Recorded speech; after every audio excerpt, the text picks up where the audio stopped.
Help Action Needed, a D&D podcast.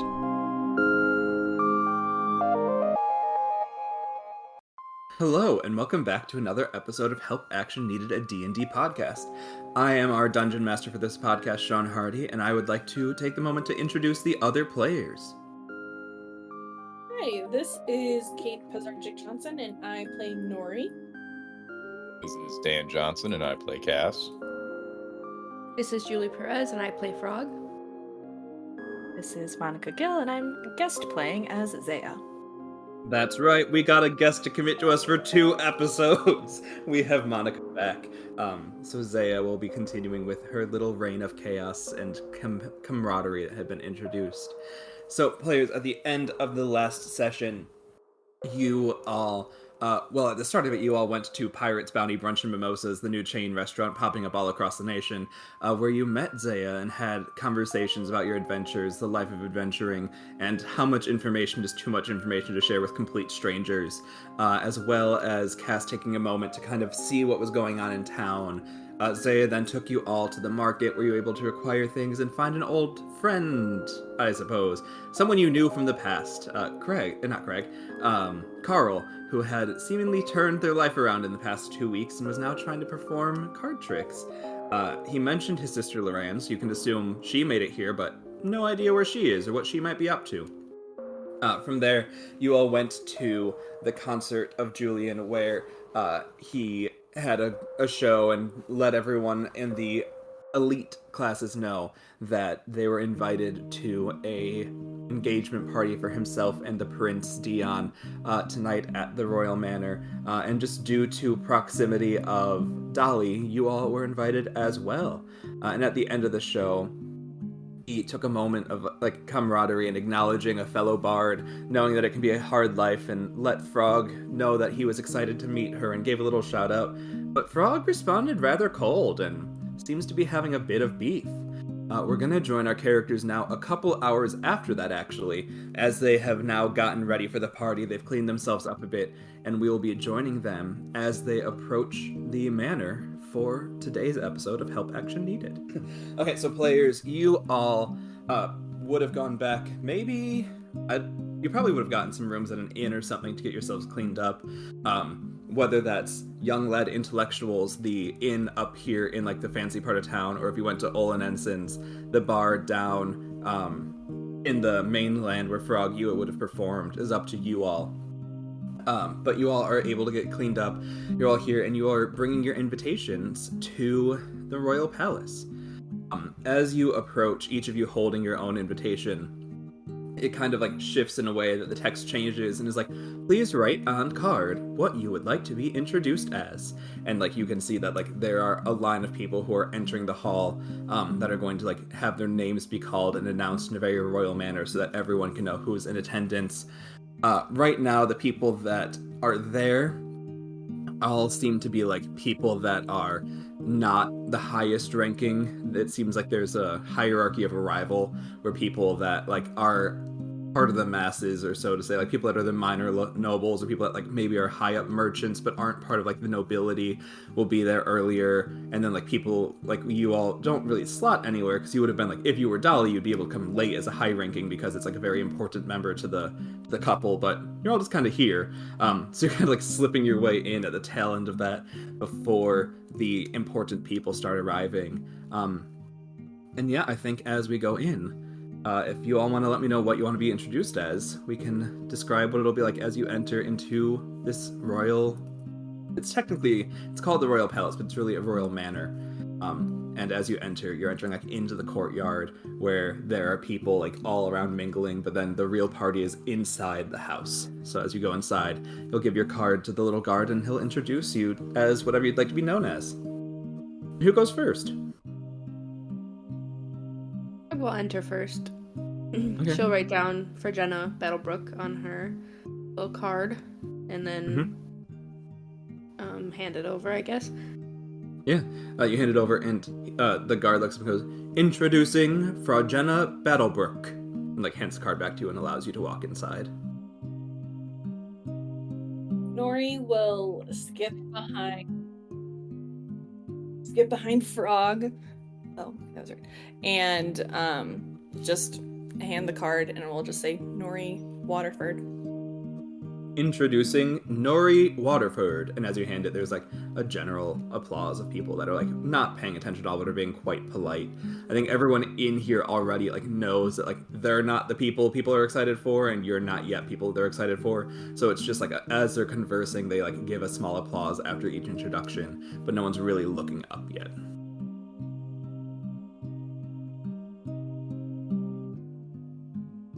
I can go next.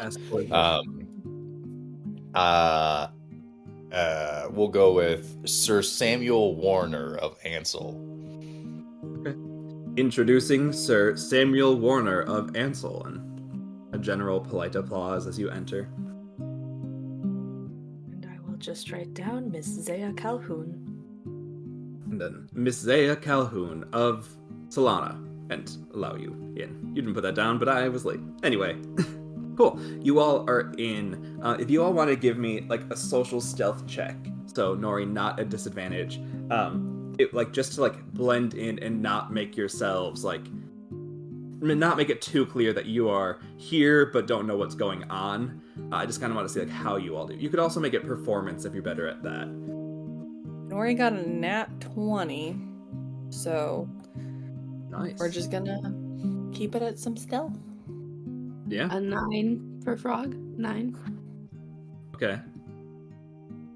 And 16 for Cass. Okay. 15 for Zeah. Okay, nice. Yeah, so I think Frog, you're really the only one that's not received well by the people around you. But I think, Nori, you enter in and like, you rolled a stealth roll, but it was like to make sure you can blend in and do things well. And I think for most of the people that are here, they haven't really interacted with like a fairy before, or like seen anyone from the Fae courts before. The like court in town, no one's taken up residency in it for a long time, and there hasn't been any sort of like Fae presence. So you're just like not being used as like a party trick or anything, but like you are special and you are you are new and novel to them. It's like lots of people are coming up trying to like meet you, trying to see what you are, trying to see who you are like interacting with, trying to see like what your vibe is. And since you walked in with Frog, I think you really draw attention from Frog, and I think Frog that probably manifests in not only are you currently like jealous of Julien, but like you enter a town where people, like not everyone knows you, and this isn't like the people of the town that would know you, but you do know you're known in town. And no one's paying attention to you. Everyone's paying attention to Nori, who you walked in with, and the other two kind of like come in at the trail end of that and just see, like they're not shunned, but they're not given like too much attention as everyone kind of flutters to Nori and tries to like get in the good graces of like this new novel Fae who's entered.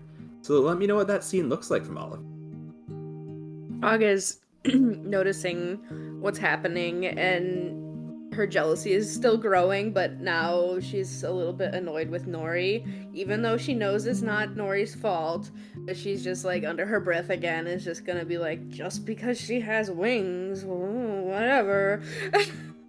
And then just kind of keep to herself. Nori, noticing all the attention drawn on her, will just say, "Oh, hi, my name's Nori, but like, this is Frogena! Woo!" Maybe, okay, not the woo part, but she's an awesome, really great bard, and then try and like hide behind maybe Cass, because he's a lot taller than her. I mean, behind Frog, because Cass is looking a little stressy zesty. As she starts talking and just is pretty much not yelling but talking loud enough in a social setting to be uncomfortable for like this range of people, Cass literally was just gonna turn and walk towards whoever has drinks and just be like, all right, I'm here. Nice. And Zeah, what are you doing? Are you trying to like stick with your people, or are you like taking this moment to like dig around for who else might be here? now I'm still hanging around my crew, but I'm kind of like looking around to see like, okay, like who have I seen around town? Who have I worked with before? Who haven't I? Trying to see like, should I make more connections to get more commissions elsewhere? That kind of thing. Just scoping the crowd. Yeah, I think as you're scoping, a lot of the people here are either merchants or like minor nobles who you would have had a lot of interactions with, either in terms of like they have hired you to like be the one that's like selling the product, kind of like how you're doing for Julien this morning, or maybe some other ones that like hired you to try and like look into what they're selling to see if they could create like a knockoff or a similar thing at maybe like a cheaper price. And so you are getting like no one's immediately coming up to you, but you are getting a lot of looks of like welcoming, as well as like looks of like, what are you like? What's your purpose here? From various people you're passing, it seems like you have a very mixed reaction from the crowd. Okay. I will say also, if I'm like noticing this whole like frog not liking the attention going elsewhere, I will try to like sneakily cast Mage Hand and just have it like sometimes like tap the back shoulder of someone to like kind of draw their attention away from Nori. Okay, nice. We'll have that apply later, but yeah, that's a very kind thing to do. Cool. So I think it'll be like 15 minutes before like the next wave of people come. So what all do you think you would do in like these first 15 minutes when you know it's no one important, and if you make a mistake, it's not going to be like the biggest problem? What's like you're all getting into the like party situation becoming? So how long is this focus and intent on Nori? Is it like just the first few minutes, or is it continuous for a while? It would be like 3 to 5 of the 15 minutes. So Cass, sort of seeing that we have far too much attention on ourselves at the moment, is going to grab 4. Is there any drinks going around the room? I'm assuming there's something. Yeah, so Cass is going to grab 4 cups of something, and you, as he's walking back over, cast Prestidigitation and get it extremely cold, all of them. And as I'm walking up to the group, any waiter that walks by, I'm going to accidentally trip, and close enough to people where it will draw the attention to this situation instead of Nori's situation, and pretty much spill all this on this unsuspecting waiter, and then just apologize, pull him to the corner, and help him get cleaned up so people maybe disperse a little bit away from this situation. Yeah. Make a deception check to see how well it comes off as an accident. Oh, God. You're a charisma character. You should have this. You can guise yourself. 13. Okay. Let's see how. 5, 6, and 2. Everyone is too enamored with Nori to see the like moment of planning happen, and you successfully draw the attention, and everyone's like, oh no, the poor waiter, and like Nori turn from you, allow you your freedom, and then start gossiping like, the waitstaff should really be better at their jobs. Like, if they're around moving the entire time, you'd think they'd have learned how to watch out for those who belong here, and like are very much like backhanding this waiter who just got assaulted at work.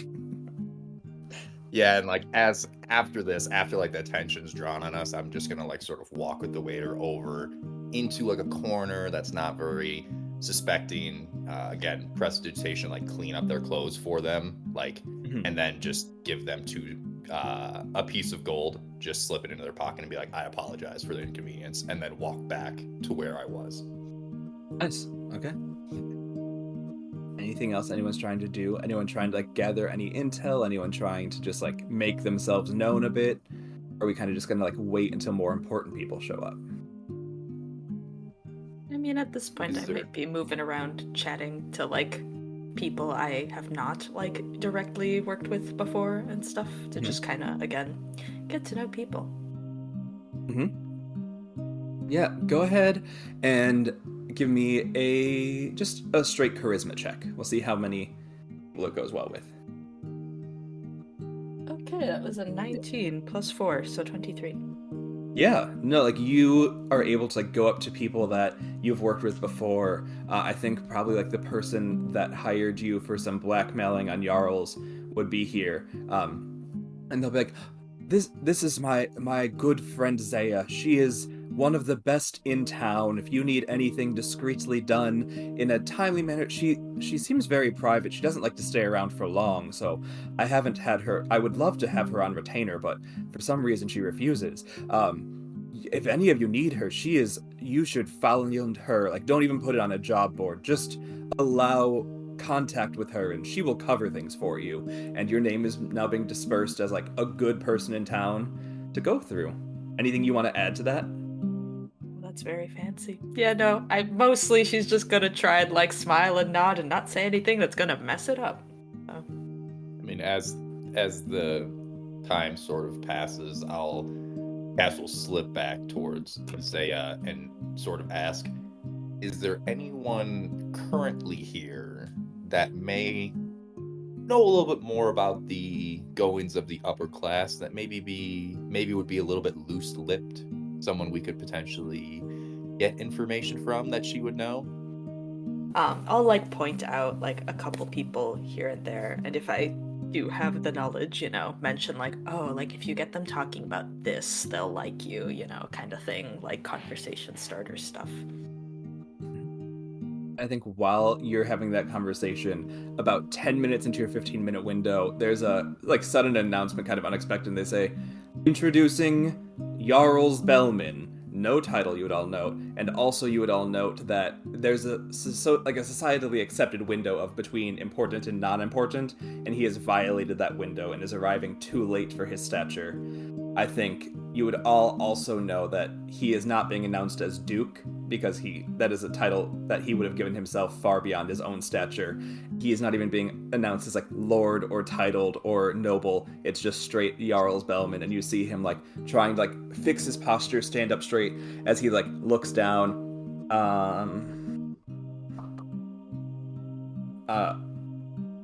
A third of the people that applauded for your entrances applaud for him, and the other 2/3 are continuing their conversations or their festivities in any way that they were doing before his entrance. After his name is called and people are clapping, you're gonna see Frog's hands start going up to get ready to boo, and she's gonna start booing. I think we've established that Frog is off by herself here. Cass is not around to stop Frog, so yeah. Oh no, Cass is just gonna stop the conversation and just look over at her, just don't, and she's gonna just start doing it anyway. Yeah, Frog, what's it like? Are you trying to get more attention to yourself? Are you trying to put negative on him? What's your end goal with booing? Definitely negative on him. No, she doesn't like him. Would be very unbecoming of everyone here to start booing along with you. So I think you can have that, and he'll notice you. He makes eye contact with you because your boo is louder than the applause of the smattering of people here. And I think that will be the only current effect of it, is that you two make eye contact as you actively boo him, and he enters into the room, and it kind of just again, at the thing, people part around him, and he's walking up. He goes over to the drink table and seems to stand alone for a couple minutes. Okay. Would Nori have noted that there was no title when he was announced? I don't know if Nori would have. The others for sure would have. Go ahead and make a history or history or insight, to see if Nori would have caught the social cue. Okay. Insight, I am wise. So that would put me at a 14. 15, Yeah, sorry, I can add. I think you would have picked up on it, that there have been a couple of other people that were announced right around you that all would have had lady, lord, sir, anything like that. You were the only people so far that was introduced as just first and last, and so for him to be introduced as just first last, I think you would know is a slight, at least for him, if not from the mindset of everyone else. Okay, well, I might go meander off to Frog and kind of tap her and say, Mr. Jarl Farles wasn't introduced as Duke.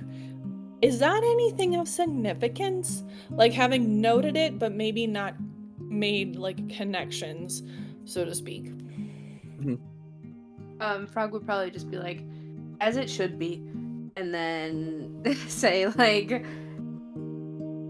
I don't know, like, because he should have been introduced or shouldn't have. I don't really, like... Based on his stat, like, so you would all know he gave himself that, like, he has titled himself Duke of Fel. It's not his, like, official thing, but he should have at least have been introduced as Sir. With, like, that would be, like, the lowest thing he could have been introduced at, and they didn't give him his Sir. I rolled for one of the nobles that's around you and drinking a little too much, for Nori, and they come up to you and they're like, oh, so it's so cute to have you. You must not understand. So, normally, if you're a noble, you will be Sir or Ma'am, and then beyond there, you can be Lord or Lady, and then ascending in rank, you will ascend title along with that. So he should have had a name, but he does not. Do you have questions? My name is Waterford St. Patrick, and I would love to make your acquaintance. Waterford St. Patrick, it is so cool that your first name is the same as my last name. That's amazing. So, and Nori will try and put on, like, even more of an innocent persona, noting the fact that while she's not super socially perceptive, she did note, or can note, that he's been drinking a little bit. And she'll ask, is there any reason why maybe he didn't get introduced as Sir? Because that seems kind of silly to me. Well, it could be that, as I'm sure you learned as you enter in, you write down what is on the card, and the card is read verbatim, so my assumption would be he has not yet learned the importance of calligraphy and writing, and therefore forgot to introduce himself. The other, seeing him, more likely option is he tried to introduce himself as the Duke of Fel, a rank far beyond his station, and the royal guards were wise enough in their year to remove such slanderous lies from his introduction, and maybe were unsure of his true rank and left it there as just a not to encourage sort of situation. What kind of check would it be, if it would even be a check, to see if I can get St. Patrick's feelings on Jarl Farles from this brief interaction that I've had with him? Would I do any type of check? Yeah, you could do insight. Yeah. Okay. And it's not a high DC. Like, this man is drunk and also has just been telling you some tea on this guy real quick. Alright, I got a 15. Yeah, I think you can tell that, like, the St. Patrick's are an old enough family that, like, they've been around. Like, they're not trying to climb the social ladder. They're happy with their station. But, like, so the fact that he sees someone trying to, like, upend the system, he's not a fan. And, like, if you had any questions, he'd probably be more than willing to give you information. I think, is Frog still standing next to me at this point? Frog, have you left since Nori came to your aid? No, Frog's still there. Okay, I might, like, tap her a little bit and then ask, Mr. Saint, or Sir St. Patrick, is there any reason why Jarls would want to have that title? In terms of, like, can he just try and work for it? Like, people kind of seem a little bit upset with him, and I don't quite understand why. Well, I'd be glad to enlighten you. So, a duke is a very high-ranking title. It's typically reserved only for those who are the immediate heirs of the royal family, who may or may not be the heir apparent prince or princess. So to try and title that name there indicates that you are close to the family and have been appointed a title or something else. To not only not have been ancestrally related to the land he now claims, but also to try and say that he was given it and deserves a stature of high rank more than that he deserves. That is why so many people would be annoyed. If you don't know, he is not even from a royal family or even a noble family at any point. He's a merchant who made enough money to buy a title, and as such is trying to masquerade as though he is anything of importance, and as such is going to just continue to rub people the wrong way. As you see, he's standing over there by himself. No one's trying to talk to Sir Jarl's Bellman. He's drinking alone and sad like the sad man he is, while the rest of us are having fun. How are you? I'm good. This has been a really great conversation. I appreciate you being so forthright with me, not having known many of these traditions within your guys' culture, because us Fae, we just have our different ways. So I really, really appreciate it. Do you think I can ask you maybe like one or two more questions? Yeah, I have had a lot of dragon wine. You can ask me whatever you would like. Have you potentially heard any like in the Fae we call it the tea, any like drama or rumors about this Jarl Farrell man? Just wondering. The tea, as you would say, it's more so that it's very strange that he has been given sovereignty over the city of Fel, and I remind you, not the surrounding lands. The lands are still that of Dion and the crown, but he has been given the township himself, which is quite strange because, I mean, I'm not sure if you're a poor or not, but I understand for the poors, it's hard to make money, and he is imposing taxes on the town, which, other than our grand market outside, was one of the most thriving markets of the land, and he's now trying to run that out of business for no real reason. And you would think, as a merchant himself, he would understand the importance of commerce, so the only assumption that the rest of us are left to make is that he is trying to somehow destroy the town to allow his family's market to move in as a replacement. However, that's just what people are saying, and I could not back it in any sort of truth if asked by someone needing an official statement. No, of course. I just, sometimes us little Fae, we just like to talk and get our stories. And so sometimes it's nice to know why such a man of his is trying to do something that, could potentially hurt a really cool city.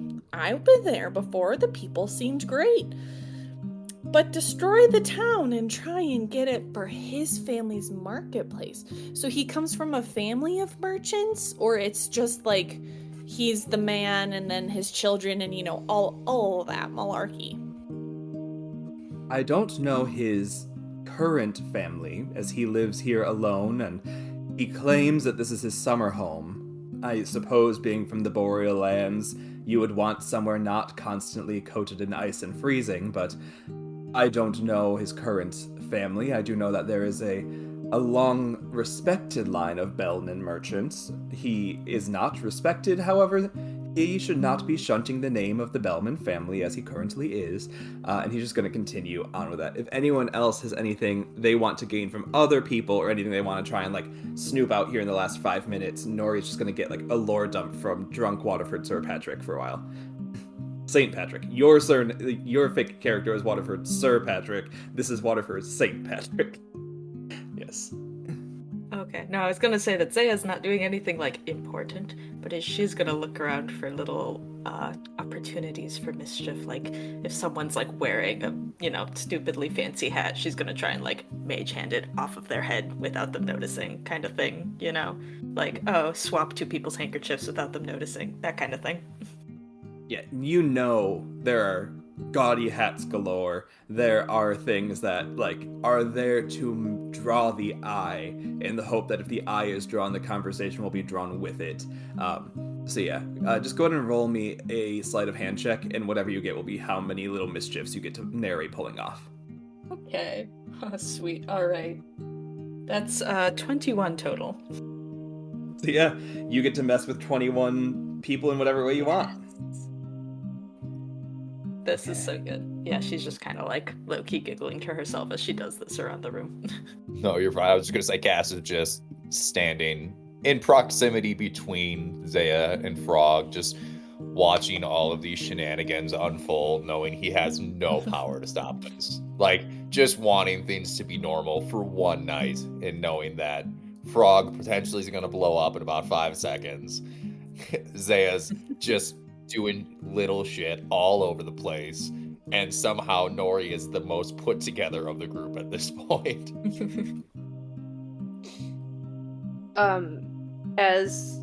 Frog is in proximity to Nori and Drunk Man, so she'll stay listening with that.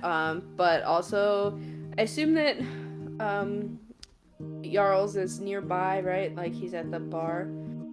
Yeah, it's more like a drinks table than a bar, but yeah, you'd be like 30, 40 feet away from it.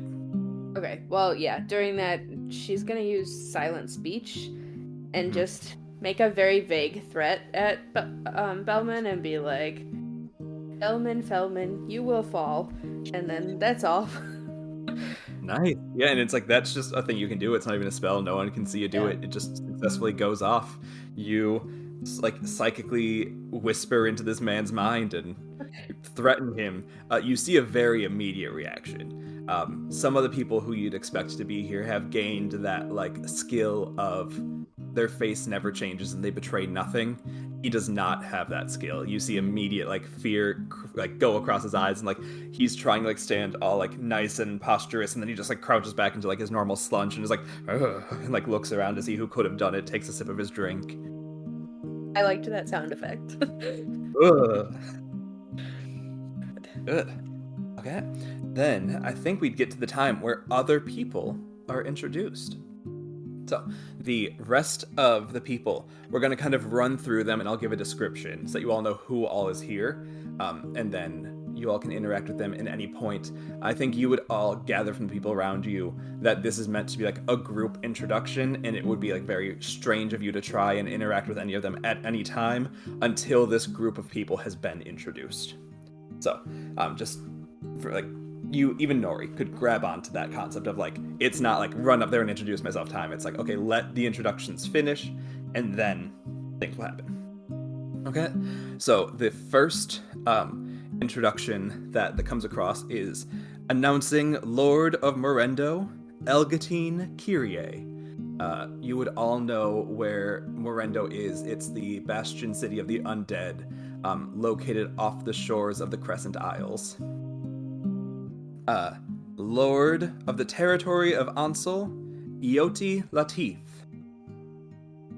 Introducing Lord of the Most Holy, Cassiopeia Galilee.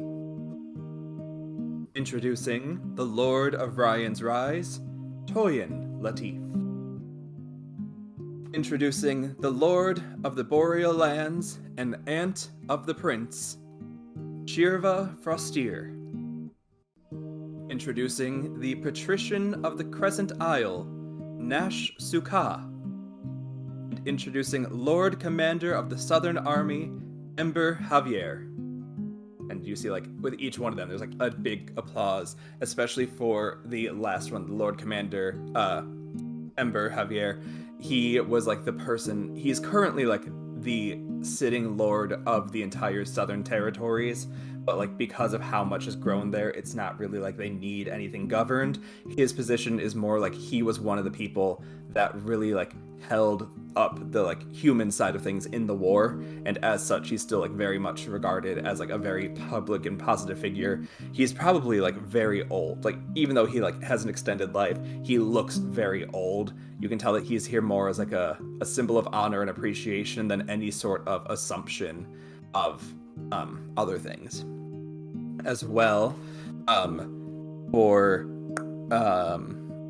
Cass and for Frog, you would know that the Latif siblings would be the lords of your own lands. So for Frog, the Lord of Ryan's Rise is right next to your hometown. So Toyin is the Lord Noble of your area, and for Cass, Eoti is the Lord Noble of your area of Ansel.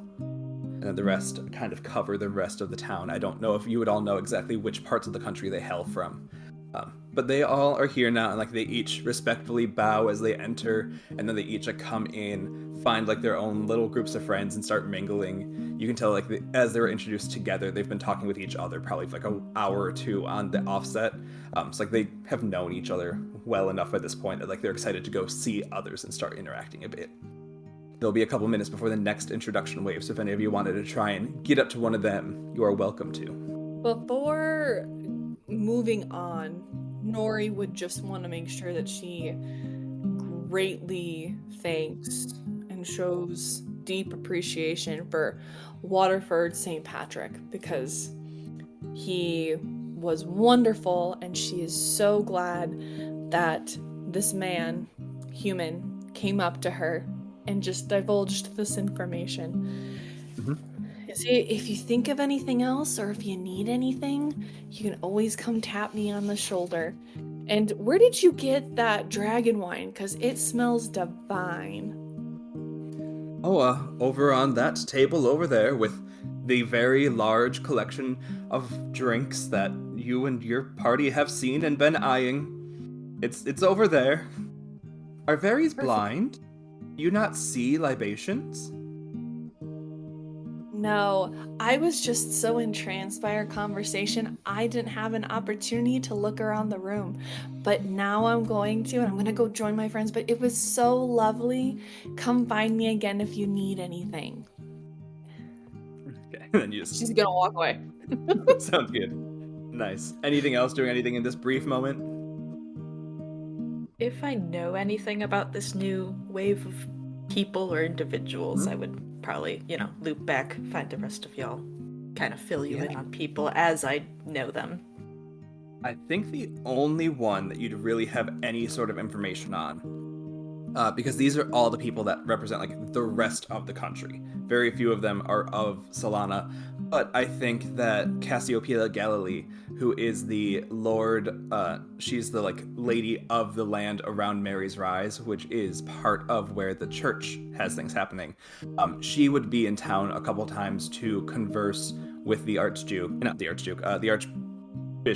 so that she can like make sure that what's going on where they're teaching the new like classes of clerics and teaching new religion is also in line with the current doctrines of the church. So you would know that she comes and goes, but it's almost exclusively like we'll go to the Cathedral of the Holy Peace and then return out. But I think she's the only one you'd have any sort of intel on. Okay. Yeah, I figured I wouldn't know extensive stuff, but anything I do happen to know or have heard rumors about, I would be letting the rest of you know. Nice. Anyone else?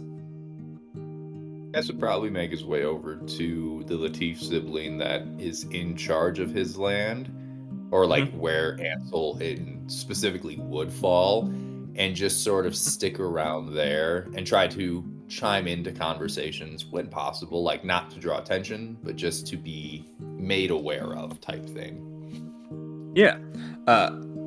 She would be with her brother. So she, Eode is there, and she's like, yes, I'm very honored that I was able to break away and receive my own title of ladyship.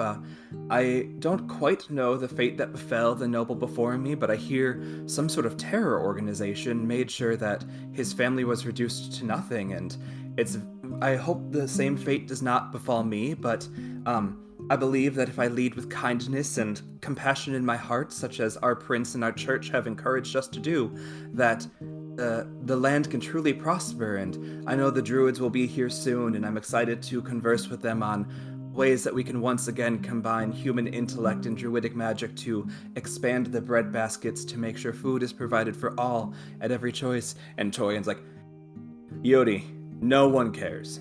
Like, they're aware how you got your station. They're aware you believe in the church. Move on. They do not care. She's like, but Toyin, I believe that people would like to know our thoughts. Like, nobody wants our thoughts. We are here for a wedding. We are here to drink. We are not here to care. And then they continue to bicker amongst themselves. Is there anything Cass would interject there? That's a pretty loaded conversation. I'm not sure. Cass would probably chime in at like as they're bickering if he can get in like a small aside, being like, I think to the sister that's sort of being downplayed, like I think what you are proposing, it would be lovely. And this is where Cass will lie, because obviously, being of one of the original families of Ansel in your land, I think that is a great way to reform. And it is a shame what has happened to the previous leader there. But I think the approach you suggested is the best for all parties involved. She is too concerned to even try and check you on that. And she's like, thank you. See, brother, people do care for my thoughts, and if we work with the families who have been there, like, it is not our land. We are from Ryan's Rise, and I was just gifted the title. If we work with the people who are from there, such as... Oh, I'm sorry, I didn't catch your name. My name is Sir Samuel Warner. If we work with the families such as the Warners, we can continue in the path that should be brought to us by the church.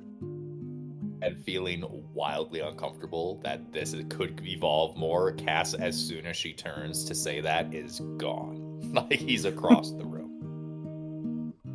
Frog, anything you're trying to do in this moment?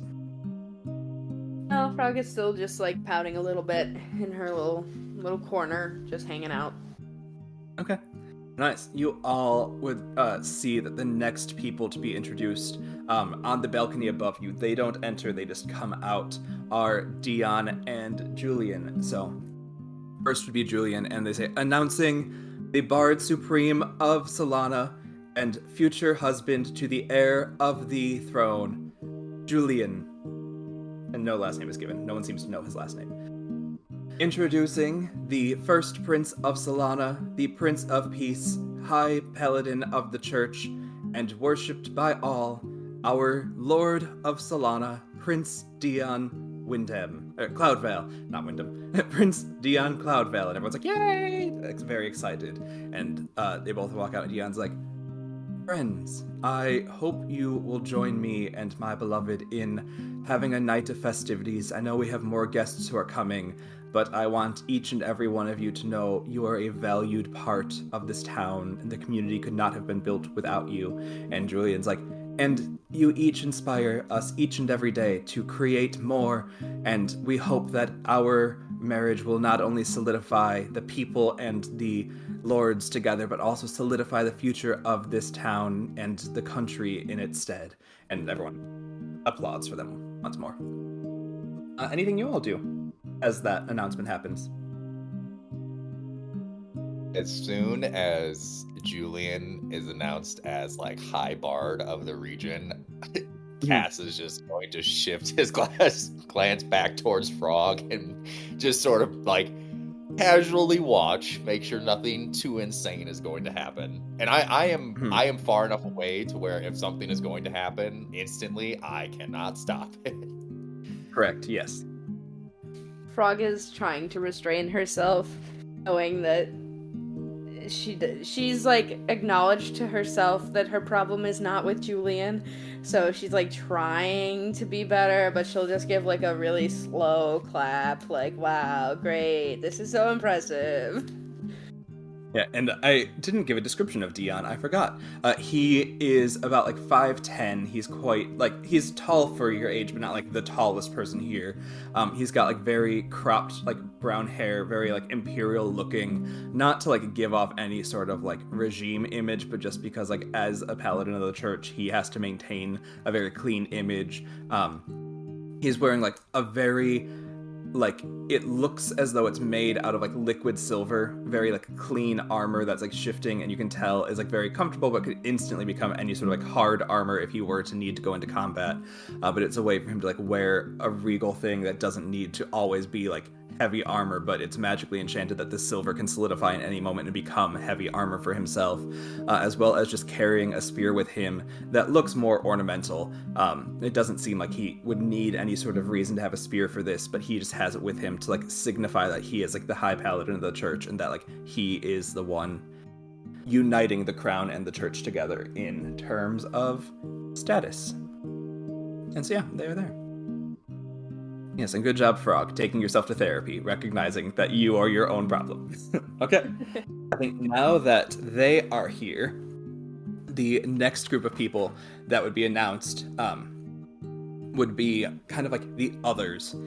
So you would know that like the Druids are coming, they said, but the Druids are next. These are like other people who are important to the country and the world, but not important enough to like be a member here. So the first one introduced kind of like right as their speech ended. It's introducing Archbishop James Whitmore, High Bishop of the Church in Salana. And everyone like claps and everything, and he walks in, and he's this like older gentleman, not old, but like you can tell that he probably has some elven heritage in him somewhere, because he's like aging, but he's like aging very slowly, and he's like, I would like to personally thank each and every one of you for coming to uphold this spiritual moment and allowing us to have such peaceful times for all of us here in the city. And walking in next to him is Cardinal Benedicta Irene of Paternal. She's like the cardinal of there. They couldn't send High Saint Cleric Teague himself, but like his cardinal comes with, and she's like, yes, it is very good that we can all celebrate the moment of peace and prosperity. We have continued to grow in the ages since the withering, and I appreciate each and every one of you being a member of that growth. And I think, Frog, if you're still eyeing Bellman, you see him get like a little uncomfy as like she mentions like continuing peace. Other people that get introduced next, they say, introducing the Imperial Princess and heir to the Empire of Iberia, Princess Rose Clark. And like a very small young girl walks in. She's about like 12 years old. She's got very like long, stringy blonde hair, and is just kind of like dressed up like what a princess should look like in her kingdom of across the sea. And she comes in and she doesn't really say anything. She just does a little curtsy and then continues walking into the room. As well as after her comes the father of the sunken cove, Ian's Mouth, and he walks in and he's like, thank you all for having us. I know our countries have not always seen eye to eye, but we in the sunken cove believe you should be just as valued. And anyone looking at him can see that like he's like part fish person, like he's Aquan in some way, and that like he very much does not like being here. He feels very like stuck up in his suit and like very fancy, but he's here. And then the last person to walk in is Amy Katonic, who just walks in and thanks everyone. She's like, I would like to recommend that we all continue to be aware that we are all gifted this land, and that as part of the eternal family we are all welcome where we need to be, and to be any sort of advocate for the people that need advocacy is all we can hope to do, and to hope that they might one day join the family. And like she does a little curtsy as well and walks in. Followed by them are 4 people who all come in as a group and are introduced as the professors of the academy. They have a man wearing like a very gaudy like white and red suit. Like the suit itself is white with like a red undershirt, and he's like just putting on like an air of like material spirit. Like this man thinks he has lots of money. And they say, introducing the headmaster of the Academy of Salana, Randolph Carter, and his collegiate companions, fighter professor Nuage Conflit, cleric professor Magnus Ildere, and wizard professor Valeria Diaz. And they all are applauded as they enter in. You can see like each one of them as they're introduced does like a little thing. So like the fighter guy like does a little like sword spear, the cleric person like makes some magic appear, and the wizard like just puts her hands to the sky and like lightning crackles all around her, and she laughs like, and just like maybe going a little mad from like the display of sheer power she has, being like the high wizard of the college and maybe in the world. And they present themselves as a group, and they seem to move as a group, kind of aware that like they are here not in the same way everyone else is. Like they're here as like a respected status, but they are not lords or ladies or anyone of importance, except for the fact that they run the academy, and the academy is like known throughout the world as like one of the best graduate locations for advanced study of one's domain. And so like they're respected through their knowledge more than anything else. They all enter, and I think Amy will be hanging out with them for a little bit. Amy and Randolph seem to have a bit of a connection.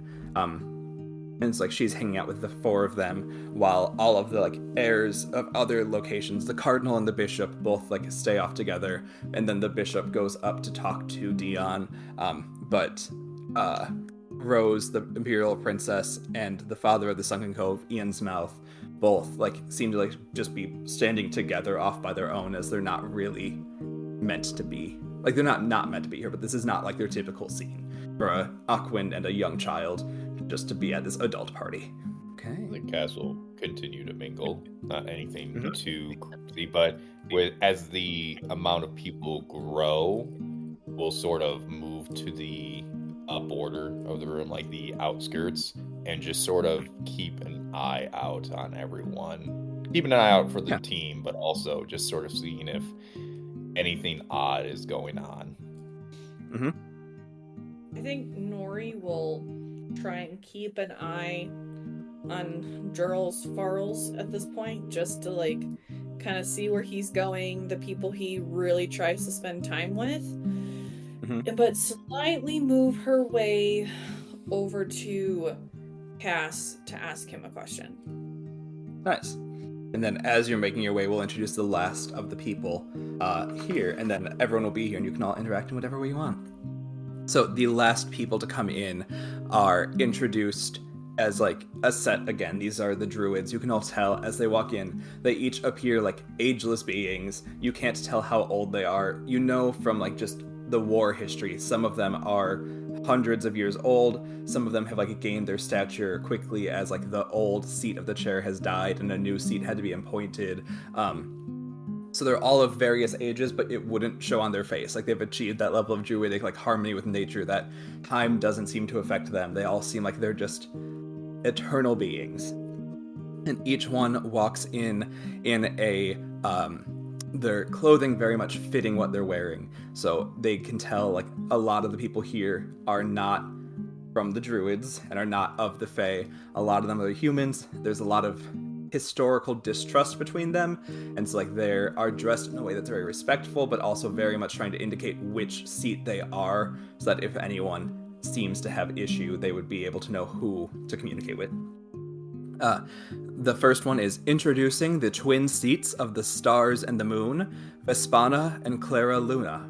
And like they walk in, two twin girls, both with very like long black hair, one eye white, one eye black, wearing like long black robes, one with stars on it, one with little crescent moons, and they bow together with their arms linked and they walk in. The seat of the land, Kanya Westling, and you see this man walk in. He's like got a lot of like muscle to him. He's very built, and you can see that he's wearing very like neutral beige tones, and like on his spear is like a growing stalk of wheat to indicate that like he is someone that tries to tend to the land. The seat of the flame, Victorina Ismat, and a woman walks in, fiery red hair, in a dress that like is very much like Katniss from the Hunger Games, trying to give off like, ooh, look at me, I'm on fire vibes. But here they have magic, so her dress is actually on fire. It just doesn't impact anyone because she's able to contain the flame so well. The seat of dreams, Kilana, it's K-I-L-A-N-A, and Nori, you would see that it's another fairy. The Kilana, the seat of dreams, is a fairy, so she flutters in, and like around her she puts her hands up and you can just see like dreams of people appearing above her, and she just kind of gives a little giggle and then floats over the crowd before going to settle with the other druids. And finally, the seat of spores, Thierry Scarla, and you see a woman walk in like very structured, very poised, and she just raises her hand and like some spores appear in the air and she sniffs them in. This woman is blazed out of her mind, probably high as fuck at all times on shrooms, but she's excited to check anyone that needs us to have a good time. You can see me, and just like walks in like casting spores into the air, letting anyone that wants to breathe and just get super fucking high with her, but then respectfully removes herself to a corner where like she's not impacting anyone that doesn't want to be impacted. And with that, the last person to enter, and Nori, this will catch your attention more than anyone else. You hear, and introducing the Visage of Titania, here to give her blessing on the wedding, and just like you see a flame circle appear on the ground, and like a 10-foot tall image of a woman who seems to be the embodiment of nature, like her face shifting back and forth between being made out of leaves, being made out of water, being made out of fire, her wings going back and forth between like giant fairy wings, but also just like a trail of leaves behind her, or butterfly wings, or at times bird wings. You just see like a very shifting nature appearance on this 10-foot tall visage. And Queen Titania of the Fey Realm is here to bless the wedding, and she says, "Royal couple, I know in the times of the past our people have not seen eye to eye, but I look forward to turning over that leaf and knowing that we may not be as separate a people as we believe we are to be." And then like the flame goes away and she's gone. Nori, can I get an insight check from you? Yeah. Yes, the sound effects were needed. Thank you very much. I'm gonna use my D10 to increase that insight. Plus 3. 17. Okay. Yeah, you know it's her. Like, she is the woman you draw power from. Like, she's not physically here, it's just an image of her. But you would know it's very, like, for her to give her blessing is very common for Fey weddings.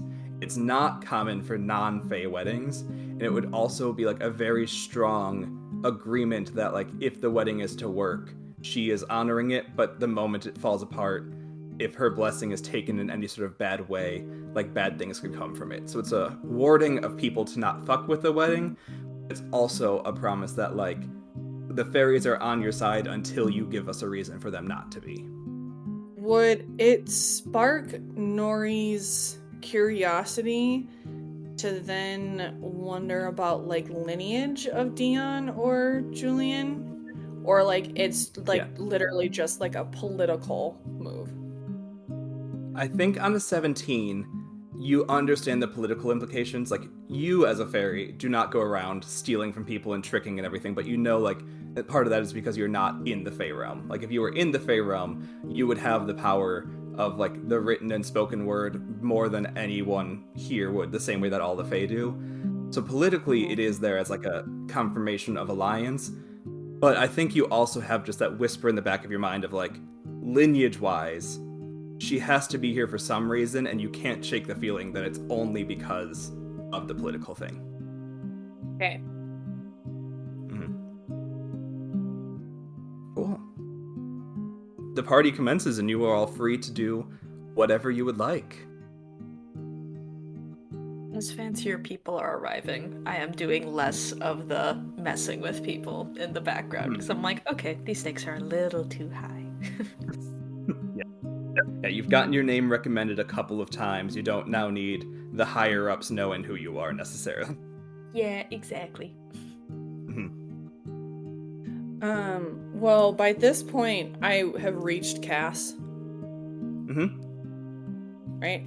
I might nudge Cass and ask, that, a tonic lady, Amy? Question mark? She seemed to have some pretty poignant things to say about helping those in need. Do you think she have any intel on, Jarls Farls?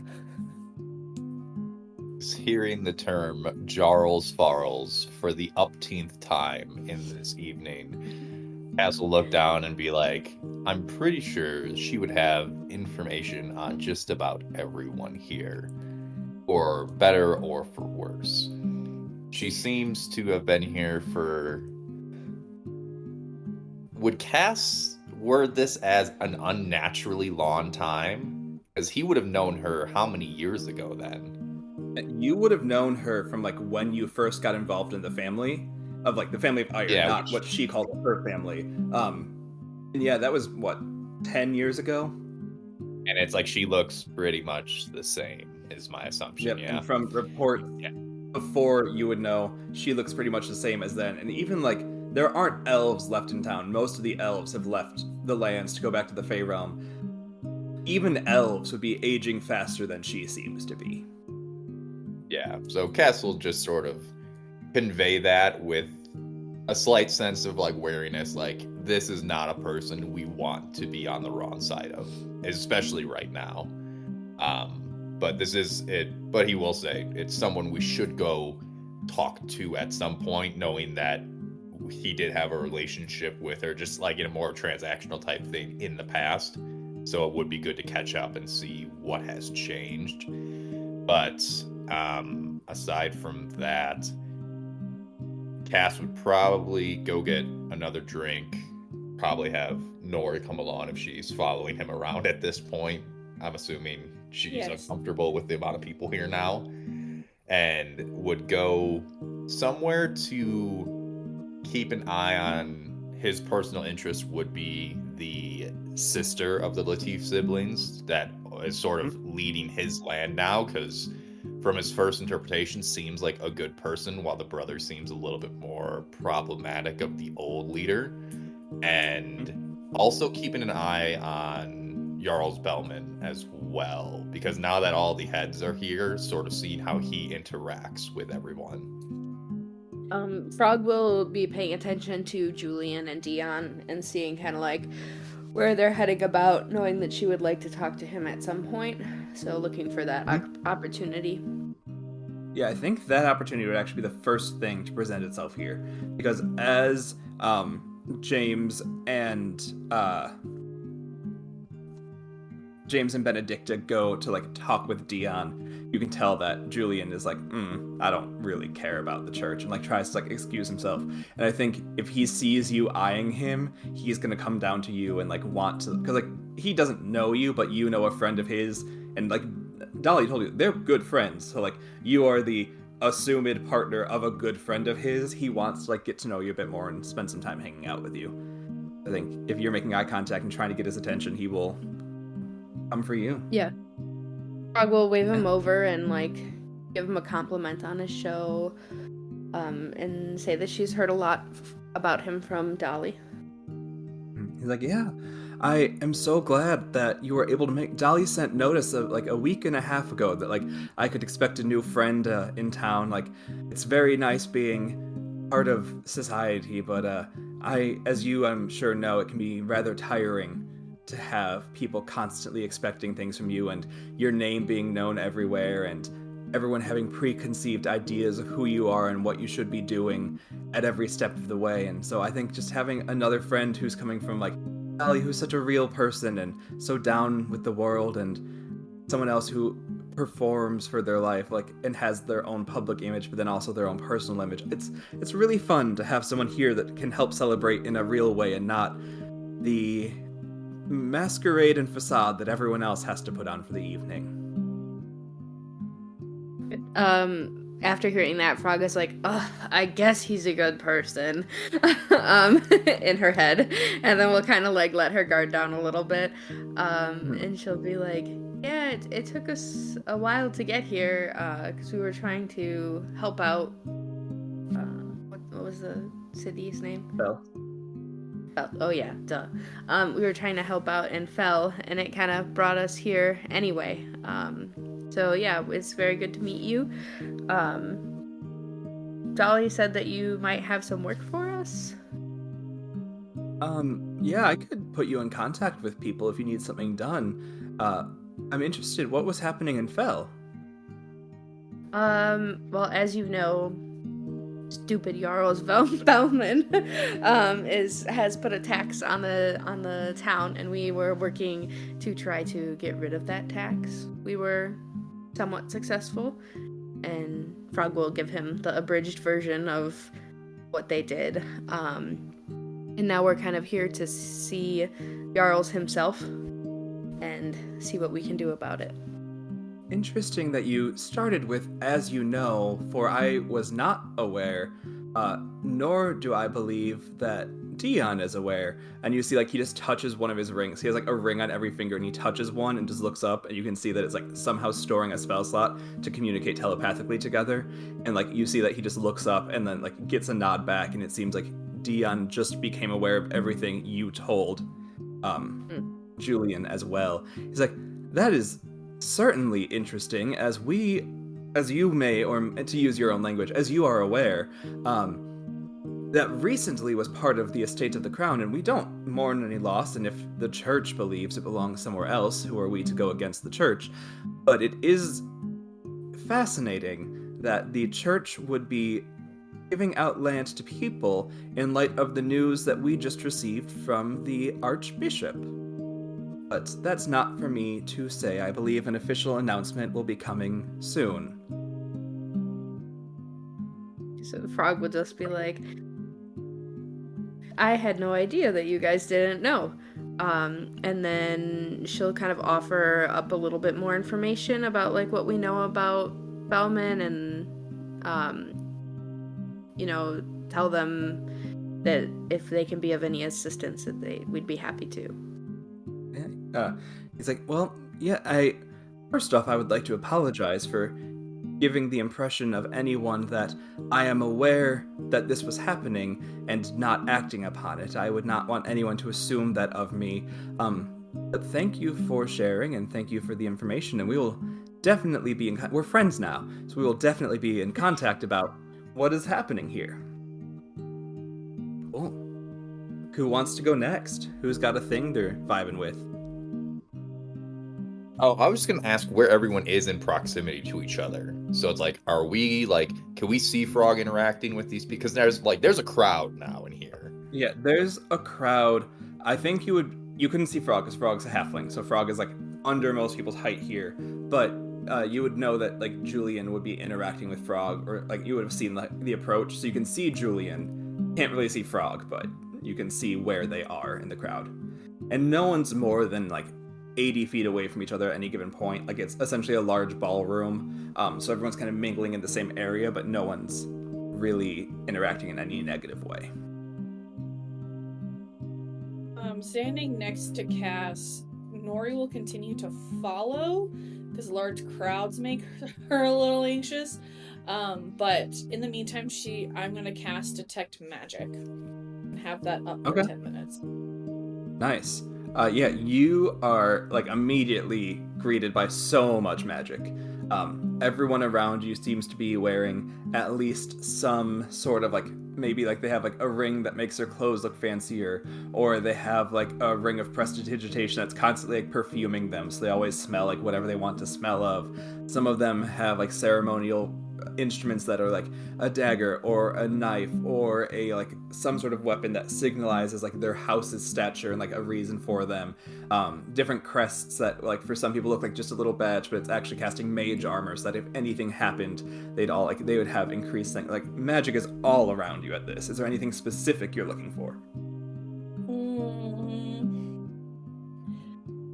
Within 30 feet of myself, obviously, if there's anything that I know would then potentially be dangerous, aside from like the stereotypical weapons or like what you were describing, just general magic items that people in this crowd would understandably have, but like if Jarls Farrells had something negative on his being, not looking at him specifically, but just in general to kind of denote ill intentions. Yeah, nothing really ill in the air around here.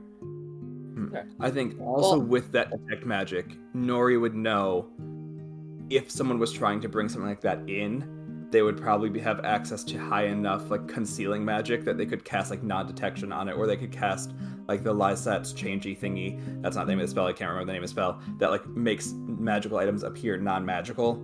I think you would know that like, if anyone had anything like that, they would have concealed it from aura in some way, but from what you can tell, there's nothing on them. Okay, and then can I also do a perception check to see if anyone's looking a little shifty now that there are more people here? Yeah. Well, I do that. Do you want to do anything, Cass? Since we're together? No? I'm letting you finish.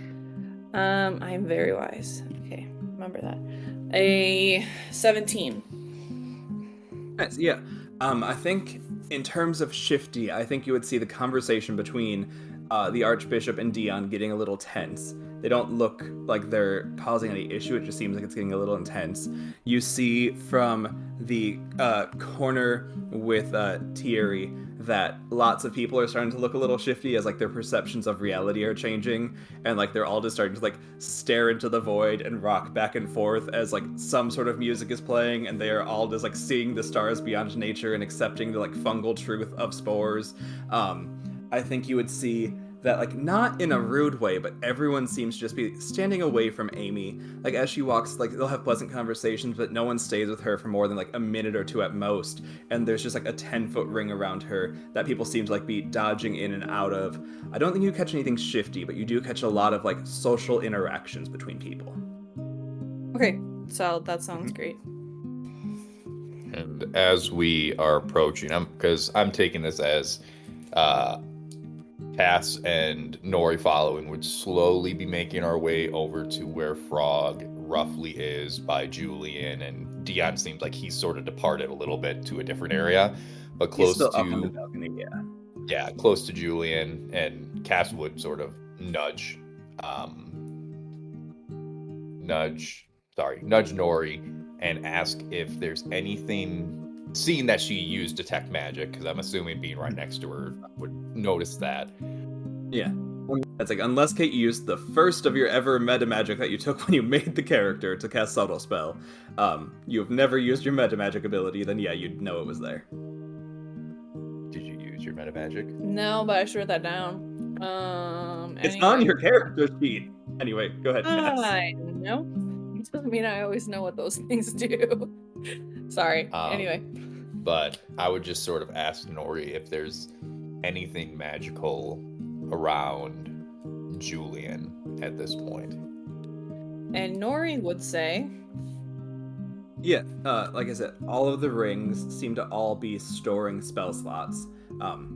Partially, you would intuit because when he performed, he cast so much just like innate bardic magic to make it look around. To not run out of spell slots, he seems to have lots of rings that each contain spells to like let him have more than he would normally have, as well as all the magic stuff on Frog. But yeah, there's, for what you would expect him to have, you don't see anything concerning or anything extra. Then I would just shake my head. Would you relay any of that to me? Sure.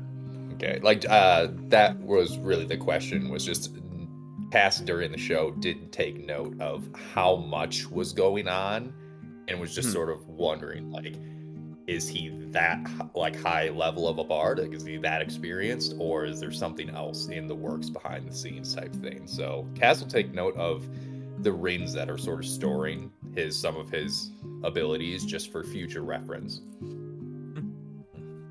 And Zeah, what are you up to?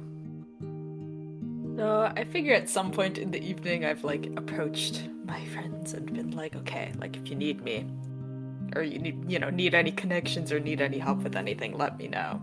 But otherwise, I have just been living my best life at the like snacks and drinks bar and just, trying to get as much free stuff as possible while I'm at this very fancy party. Yeah, and I think you have great success there. If you're just trying to like present yourself as like not imposing and you're just like kind of there, I think some of the people that you met earlier would introduce you to the heads of the colleges. They're like also of a similar level where like not that they don't belong here, but they're not here like ancestrally, they're here for their status. And the same person that introduced you earlier will come up and be like, you weren't here prior when we gave a conversation, but this is Zeah. She is quite the skill when it comes to running tasks and looking especially at Randolph, being like, I'm sure there are several tasks an institution such as yours could need run of any sort of capacity. If I'm not sure why she does not enjoy working for Retainer, but perhaps you could take her as a pupil of the college in terms of work, and maybe Zeah, I know you've had some issues in the past with your skills. Maybe you can learn more from the college and gain ability there. You are introduced to the four heads of the college. Of course, Amy has left them by this point, but you have Valeria, Nuage, Mangus, and Rudolph all there together. All right, cool. Well, I figure I would probably try and just continue to have some conversation and be like, oh, like what kinds of things do you have for people like me who accidentally make things explode sometimes? I think Valeria, with like a deep hunger in her eyes, looks at you with like that mage madness setting in, and she's like, "Well, for those who can only do it innately, I have nothing. For those who want to ascend to godhood, I have it all." And like again, just roars of thunder, cracking lightning outside. You're in a covered building like this. She's just sending shit off outside. And Randolph looks at you and just goes, "Ignore her. She is like that all the time." If you need any sort of studying of, if you're unsure if you perhaps signed a contract with an extraplanar being, or maybe made a contract you were unaware of and magic comes from there, feel free to talk with me. I am quite good at the letter of things and maybe can help you parse out what may or may not have happened. And then the other two kind of go like, "Not our domain." Cool. And just kind of go back to talking, because the cleric's like, I only channel the peace of the country, and the fighter's like, I don't understand magic.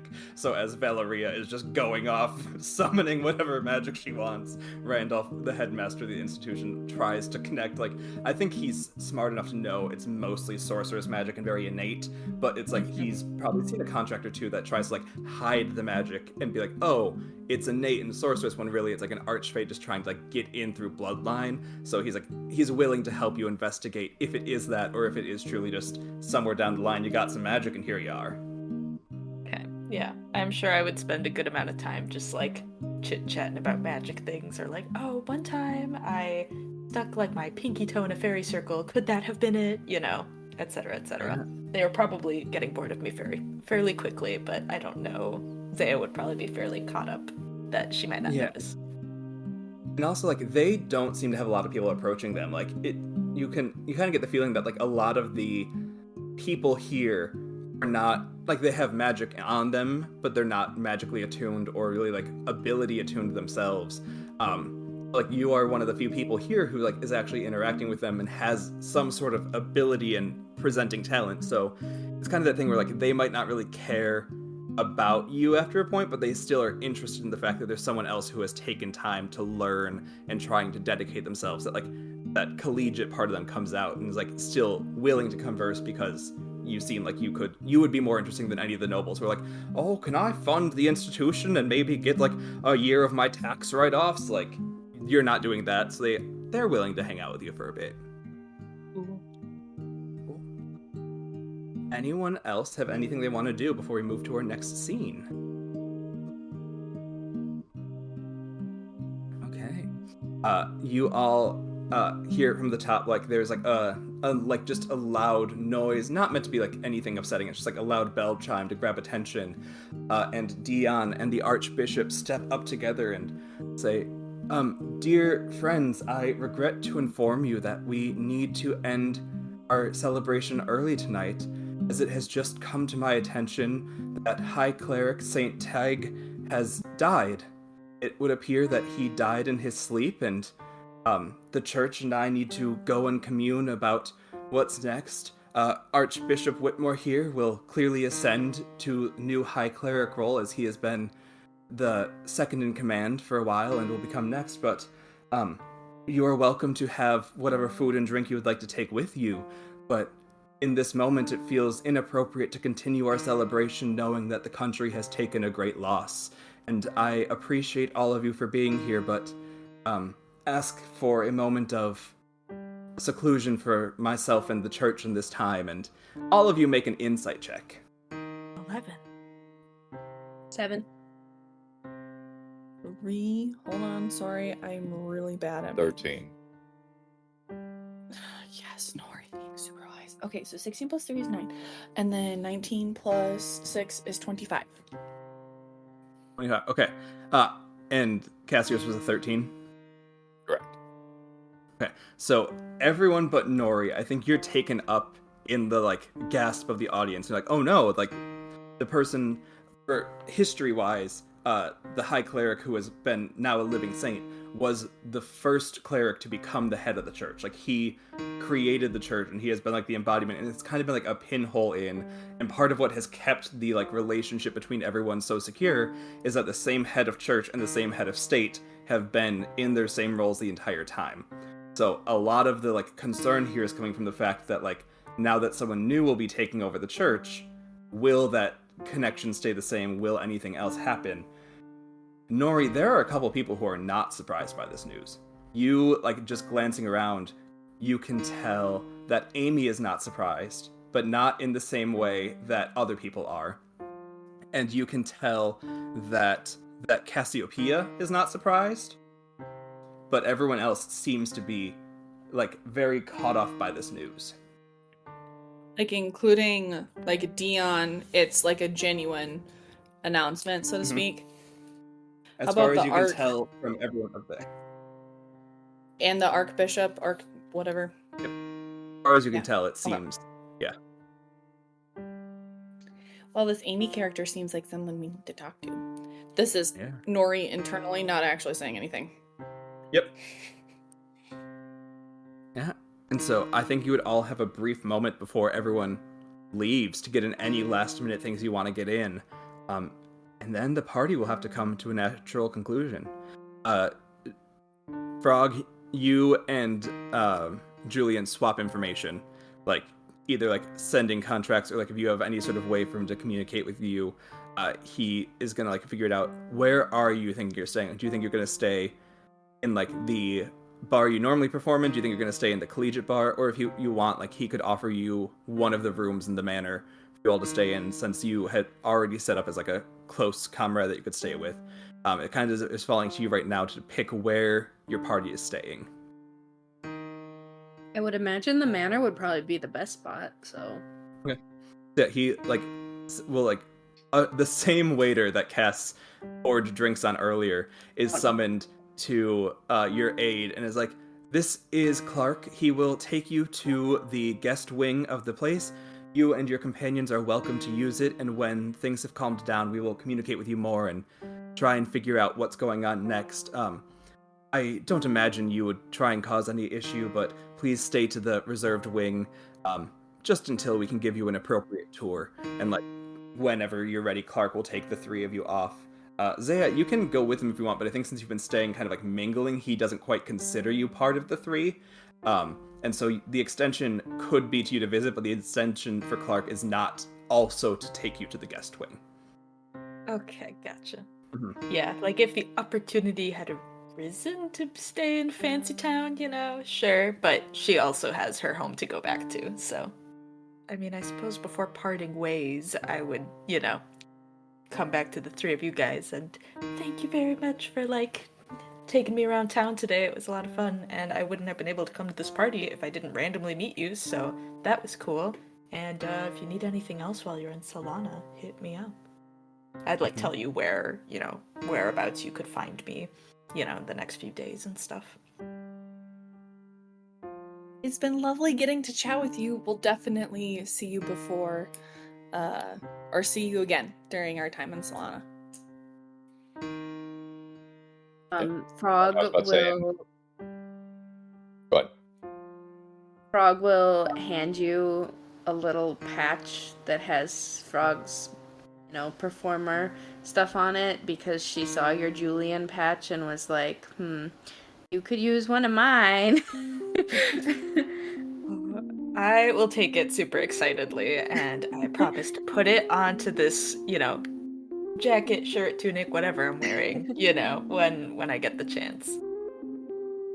And as these conversations are happening, because I'm assuming it's more of like, not a panic, but like a sort of a ruckus to get out. Everyone's trying to leave. Mm-hmm. Cass would take the chance, take the time to try to see where Jarl Bellman went specifically, or knowing that like he's sort of the main reason we came here, being like, after this huge announcement sort of drops, like, where is he going?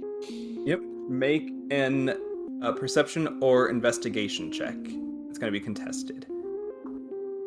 Oh, he crit. Oh, great. He crit on his stealth. Okay, yep, nope. That's 4. You don't know. In the chaos and with the fact that he's always kind of like on the outskirts with no one paying much attention to him, he has slipped out. Cass will note down, like, even not knowing where he went, though, that it sort of seemed pretty abrupt. Like, this announcement happened, and he was gone. Nori's just gonna try and keep quiet, especially with this. She knows the heaviness of this news kind of being around for a little longer than everyone else in the party. She knows that this could mean some intense things moving forward. Well, with that, I think we'll close out this episode. So, thank you all for playing. Thank you, audience, for listening. Again, a big shout out to Monica Gil, doing amazing. We'll have links to all of your stuff in the episode below. But yeah, we have been Help Action Needed. You can email us about your thoughts. You can rate us. You can review us. You can find us on Instagram and Threads. And I hope you join us next time as we start to piece together the threads of what the country might start looking like now that stability is in question. Thank you all. Goodbye.